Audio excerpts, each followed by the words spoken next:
grosse dégueu. Je le colle sur mon cahier. Salut à tous, je suis contente de vous retrouver dans cette nouvelle vidéo. Je sais pas pourquoi je chante, ça va pas du tout. Salut à tous, je suis super contente de vous retrouver aujourd'hui et j'avais envie de partager avec vous, non pas une, ni deux, ni trois, ni quatre, ni cinq, mais 7 astuces pour démêler les cheveux de vos enfants. En fait, l'idée m'est venue parce que franchement, j'ai tellement galéré à démêler le cheveu de Laura que je me suis dit que j'allais partager avec vous 7 astuces plutôt cool pour démêler les cheveux de vos enfants. Si vous avez les cheveux longs et que vous galérez à vous démêler les cheveux, je pense que ces 7 astuces-là vont pouvoir vous aider. Moi, il faut savoir que j'ai 2 filles à la maison et qu'il y en a une qui est mais juste méga relou. La plus grande, Laura, on dirait pas comme ça. En fait, je ne peux pas lui toucher les cheveux, mais quand je vous dis qu'elle est relou, sur une échelle de 1 à 10, elle est à 20. Je pense aussi qu'elle en rajoute beaucoup. Et je pense que ce n'est pas la seule. Dis-le si toi aussi tu en rajoutes juste pour énerver ta mère. Parce que ça restera entre nous, hein. Moi je sais que quand je me trimballe avec mes filles qui ont les cheveux super longs, surtout Maëlle, Laura, je lui ai coupé il y a 2 mois, donc forcément elle a les cheveux plus courts. Les gens me regardaient et me disaient mais tu es méga courageuse. Mais non, en fin de compte, une fois qu'on a la technique et 2-3 astuces, bah les démêler, c'est pas forcément une partie de plaisir, mais ça se fait tout seul. Maëlle ne dit, mais quand je vous dis qu'elle ne dit rien, c'est qu'elle ne dit absolument rien. Je peux la coiffer, lui démêler les cheveux, lui faire des coiffures et tout. Elle est toujours partante, elle est toujours OP, et pourtant elle a les cheveux fins, elle a les cheveux longs. Et bon, bref.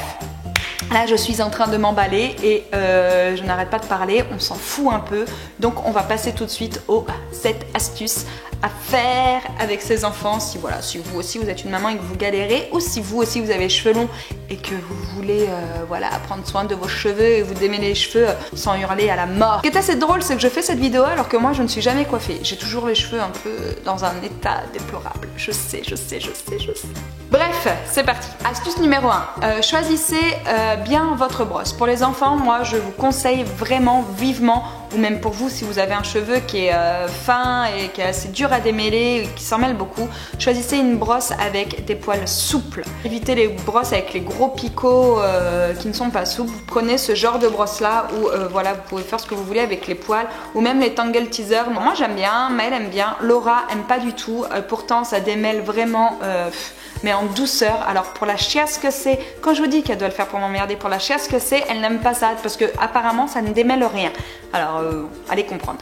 C'est tout à fait le genre de brosse qui démêle, mais c'est vrai que c'est très souple et c'est très doux comme démêlage. Donc voilà, moi je vous conseille vraiment, si vous avez des enfants avec les cheveux sensibles, de prendre des brosses avec des poils souples, des petites brosses davantage plutôt que des grosses brosses. Moi franchement j'ai carrément laissé tomber, j'avais 2-3 brosses avec des gros picots assez durs. Je les ai gardées pour moi parce que moi ça me dérange pas, mais pour les filles on n'utilise plus que ça, c'est juste trop bien. Petite brosse, poil souple. Après à vous de savoir si vous voulez du poil naturel ou du poil synthétique. Moi j'opte pour du poil synthétique parce que c'est une question de goût. C'est juste trop bien pour démêler les cheveux quoi. Et vous allez voir déjà ça change quand même pas mal des brosses avec les gros picots assez balèzes. Astuce numéro 2, brossez-vous les cheveux toujours en commençant par les pointes. Et ça franchement moi c'est une technique que j'utilise mais tout le temps, enfin une technique, plutôt une astuce que j'utilise vraiment tout le temps parce que clairement si vous commencez par vous brosser sur le dessus du crâne et que vous avez des nœuds, vous allez tirer violemment les nœuds vers le bas de vos cheveux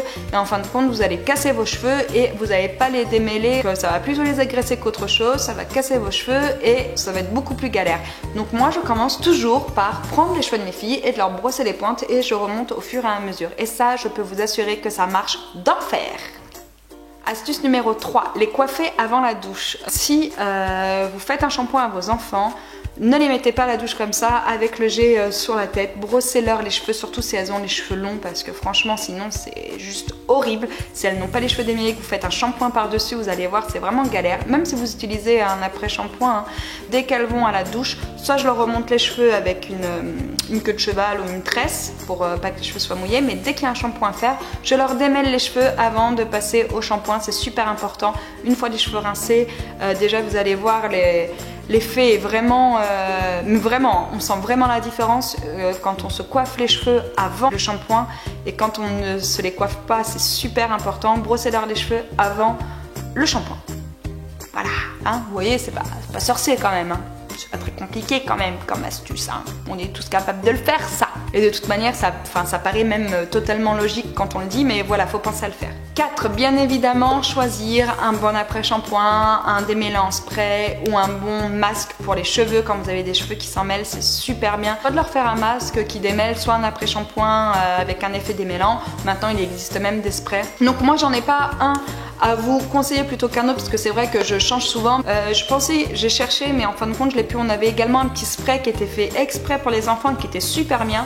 Donc en plus, on pouvait s'en servir sur cheveux secs et tout. Donc le matin, c'était même parfait. Prenez des produits adaptés, bien sûr, aux cheveux de vos enfants. Vous avez également le beurre de karité qui est vraiment top. Donc ça s'achète sous forme de pot en pharmacie. Il suffit d'en prendre une noisette et de l'étaler après sur les cheveux. Et c'est juste, mais c'est du bonheur. Après, les cheveux se démêlent tout seuls. C'est juste trop bien. Prendre un bon démêlant, un bon soin ou un bon spray démêlant pour les cheveux, c'est important et ça facilite vachement le démêlage de cheveux. C'est tout bête, mais si vous le faites pas, faites-le, hein, voilà. Astuce numéro 5, les coiffer avant d'aller se coucher. Donc ça pareil, c'est tout bête. Moins maintenant, mais à l'époque où mon mari devait s'occuper des filles le matin, maintenant je suis à la maison donc je peux m'en occuper, je leur faisais une tresse comme ça, il y a juste à défaire la tresse, à leur donner un coup de brosse et ça se démêle, mais vraiment tout seul. Donc voilà, si vous avez des cheveux qui s'en mêlent beaucoup et notamment la nuit, pensez à faire une petite natte, une petite tresse. En plus, si vous partez sur 2 tresses, le lendemain, ils vont avoir les cheveux un petit peu ondulés, donc c'est juste trop mignon. Moi, je sais que Laura adore. Faire une petite tresse, ça paraît tout bête, mais voilà, ça permet aux cheveux de pas s'en mêler et de rester brossés et démêlés tout au long de la nuit. Et le matin, vous avez juste à enlever le petit élastique, à redonner un petit coup de brosse. Si vous galérez avec les cheveux de vos enfants, il faut le faire absolument. C'est juste magique, quoi. C'est tout simple, mais pareil, c'est vraiment... c'est terrible. Astuce numéro 6, coupez-leur les cheveux régulièrement. Ça pareil, vous allez vous dire mais oui mais c'est quoi le rapport? Mais en fait c'est simple, si vous ne coupez pas les cheveux de vos enfants régulièrement, ils ont généralement les pointes qui s'abîment et puis c'est normal, on a tous les cheveux, si on les coupe pas pendant un an, on va avoir des pointes plus sèches, plus fourchues, plus fines aussi, et du coup tout ça fait que les cheveux ont tendance à s'en mêler beaucoup plus facilement. Donc le cheveu a besoin de vivre, a besoin d'être en pleine santé et pour ça il faut le couper régulièrement. Donc moi je sais que mes filles, je leur coupe les cheveux super régulièrement, je le fais moi-même, je leur coupe pas beaucoup, mais il suffit de leur couper un petit peu. Et par exemple Laura qui est la plus casse-pied sur ça, elle a le cheveu je pense qui s'en mêle le moins parce que je lui coupe très souvent, elle me demande souvent de lui couper les cheveux, donc elle a vraiment des beaux cheveux et du coup elle a très peu de nœuds, donc elle râle beaucoup mais pour pas grand chose en fin de compte. Donc, mais voilà, il faut leur couper les cheveux régulièrement, c'est important. Et pour leurs cheveux, et voilà, si vraiment ils ont le cheveu fin, sec, un petit peu abîmé, coupez-leur et vous allez voir déjà la différence au démêlage, c'est juste pareil, ça c'est magique. Astuce numéro 7 et c'est la dernière, et là vous allez voir, on n'y pense pas mais pourtant ça joue aussi beaucoup. Après c'est pas la plus radicale hein, clairement, mais il faut laver vos brosses parce que sur vos brosses, quand vous les réutilisez, vous avez des cheveux morts dessus, vous avez de la poussière, vous avez du sébum et tout ça fait que ça graisse le cheveu, mais en plus de ça vous allez beaucoup moins bien les brosser qu'avec une brosse vraiment nickel et propre. Donc voilà, il est vraiment important de nettoyer ses brosses régulièrement et puis bon, merde quoi, on n'est pas dégueu parce qu'on est sans arrêt là sur les chaînes de beauté en train de dire faut faire ci, faut faire ça, nanana, mais la brosse est un accessoire de base et c'est pareil, il faut le nettoyer très régulièrement. Moi mes filles, j'enlève tous les matins les cheveux. Bon après si on a un peu à la bourre, je vais pas le faire, mais quoi qu'il en soit, avant de réutiliser les broches, je vais enlever les cheveux pour les recoiffer. Donc voilà, les passer sous l'eau, les brosser avec un petit gel douche ou ce que vous avez, mais voilà. En fait, de vous brosser les cheveux avec une brosse propre facilite vachement le démêlage des cheveux, c'est beaucoup plus simple.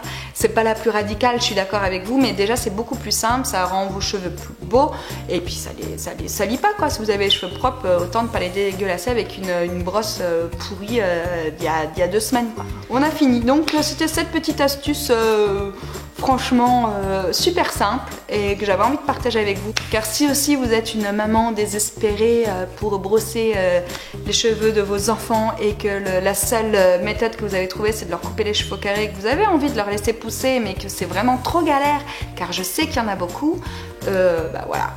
Essayez et vous me direz, si vous aussi vous avez du mal à démêler vos propres cheveux parce que vous avez les cheveux fins et vous avez des cheveux qui s'en mêlent déjà de base, ben essayez ces petites techniques là et vous allez voir, je pense vraiment que ça peut vous aider. Pour les enfants, c'est vraiment top, croyez-moi. Sur ce, la vidéo est terminée, je vous fais des gros bisous et je vous dis à bientôt.